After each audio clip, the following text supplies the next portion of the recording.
Bonjour, je suis Vincent Andrès et vous voici dans une nouvelle vidéo de ma chaîne YouTube. Alors on continue sur la série de photos pour vous expliquer rapidement les divers setups, les divers soucis que vous pouvez rencontrer. Et on va s'attaquer maintenant à une photo où on rencontre souvent ce genre de problème. C'est une photo qu'on réalise souvent dans les défilés, on va dire dans les défilés qu'on fait par chez nous, pas forcément les grands défilés de mode type Fashion Week, mais plutôt les défilés de mode qu'on organise dans des lieux plus en local. Et donc là, le problème, c'est que souvent les lumières sont posées à même le sol. Et on en arrive à la fameuse question de comment résoudre ce problème et qu'est-ce qu'on peut faire. Eh bien, honnêtement, on ne peut pas faire grand-chose en fait, parce que généralement, le modèle, quand il s'approche, comme vous voyez sur cette photo, les ombres sont totalement inversées parce que la lumière vient d'en bas. Donc, là directement, vous ne pouvez pas faire grand-chose, parce que ce modèle-là, une fois qu'il va être placé vraiment là où il faut, dans la meilleure position, vraiment, on va avoir un problème. Ce problème, il est tout simple. Vous ne pourrez jamais avoir de bonnes ombres. Alors, il y a plusieurs, on va surtout voir une manière de faire pour pouvoir essayer d'améliorer sans, faut être certain qu'on n'arrivera jamais à avoir la photo propre avec les ombres dans le bon sens et tout nickel. La seule chose, c'est de calculer, quand vous voyez si vous pouvez être aux répétitions, si vous devez faire les photos, essayez vraiment d'arriver aux répétitions pour pouvoir voir comment ça se passe. Et vous allez voir quand votre modèle part, à quel moment cette inversion des ombres est vraiment impressionnante. Là, vous voyez, on voit bien que les ombres sont totalement inversées. Ça passe sous les seins, ça passe sous le menton, le nez, sous le nez. Il y a vraiment une lumière qui est dominante. Donc voilà, on ne peut rien y faire. Et puis on voit bien les ombres qui vont vers le haut. Enfin, c'est relativement problématique, mais il n'y a rien à faire.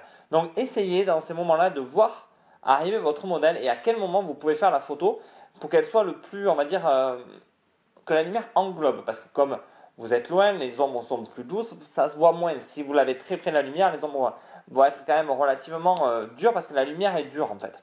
Donc voilà, c'est à équilibrer, c'est souvent des LED, c'est assez particulier. Donc essayez vraiment dans les répétitions à trouver le meilleur moment. Vous allez certainement devoir compenser parce que si vous l'avez sous la lumière, vous allez peut-être, n'importe quoi, être à une vitesse de 200 pour arrêter le modèle s'il est rapide ou à 100, 125, 160. On va dire que vous êtes à 200 pour faire simple. Vous ne pouvez pas aller en dessous parce que sinon vous avez un flou de bouger parce que c'est des danseuses, parce que c'est Vous êtes à 200.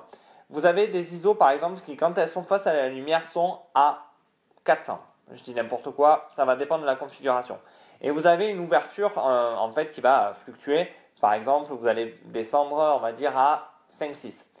Il va falloir, quand le modèle va être plus loin et au bon endroit, garder la même vitesse. Vous n'avez pas le choix.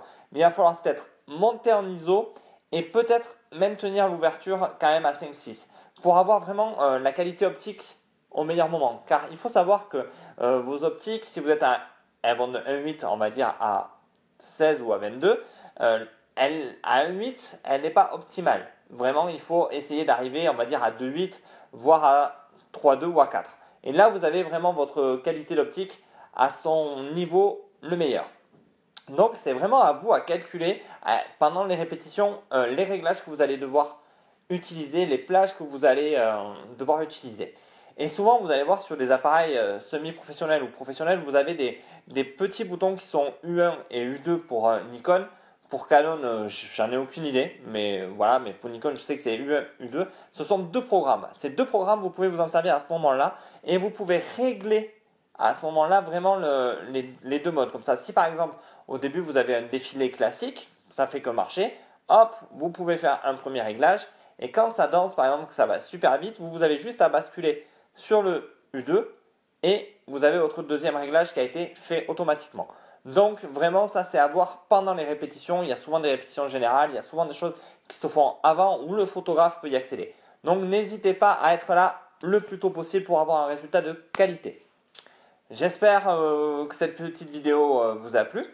Donc voilà, je vais vous répéter, donc calculez vraiment l'espace pour ne pas avoir trop d'ombres inversées quand vous faites des photos de spectacle, de défilé ou de danse où les lumières sont très basses. Maintenant, je vais vous demander de mettre un pouce bleu si vous avez aimé la vidéo, de la partager à un maximum de personnes autour de vous à qui ça pourrait intéresser, de vous abonner pour recevoir la suite et comme on est dans une série voilà, de photos et de vidéos qui s'enchaînent rapidement, n'hésitez pas, je crois qu'il y a une petite cloche aussi à activer. Pensez aussi à vous inscrire à la newsletter sur le petit i qui a dû apparaître en haut. Ça vous permettra d'être au courant des nouveautés de l'année qui vont arriver au fur et à mesure, à la fois sur le site, sur la chaîne, surtout. Voilà. Donc je vous dis merci, à bientôt, au revoir.